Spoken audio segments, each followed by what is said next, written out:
আমি তো প্লেনের টিকিট কেটে ফেলছি, আগামীকালকে চলে আসতেছি। হ্যাঁ, আপনি একটু বলে দিয়েন। তোমার আর আশা লাগবে না আসি। কেন ভাই, কি হয়েছে? তোমার চাকরি থেকে বরখাস্ত করা হয়েছে ভাই। কি কইতাছেন? তুমি বিনা নোটিশে দেশে গেছো, সেজন্য তোমার বরখাস্ত করা হয়েছে। আমি আমি তো কই আইছি ভাই, আমি কই আইছি আমার বাপ মারা গেছে, আমি দেশে যেতেছি, আমি তো কই আইছি। কোম্পানি কি আমার সুযোগ সুবিধা বুঝবো না? বিদেশিরা আমগো কষ্ট বুঝে না রে ভাই, ওরা খালি অগো সুবিধা বুঝে।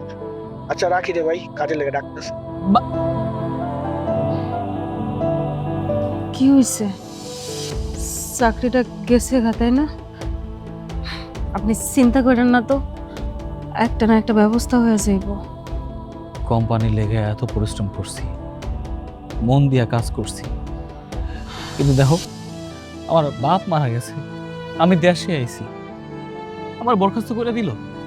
ও কি বাপ মা নাই, আত্মীয় স্বজন নাই? ওকে ফ্যামিলি কেউ মরবো না? চাকরি গেছে তো কি হয়েছে? নতুন কইরা এই জায়গায় যে কোনো একটা ব্যবসা শুরু করেন, সবকিছু ঠিক হয়ে যাইব। বিদেশে থাকে লাখ লাখ টাকা পাঠাইছি, আমার বাপে কোট টাকা কোন জায়গায় কি করছে না করছে কিছুই জানি না। ব্যাংকে একটা টাকাও নাই, আমার কাছে একটা টাকাও নাই, ব্যবসা কি দিয়ে করবো কও আমারে? সব বেইমান, দুনিয়ার সব বেইমান।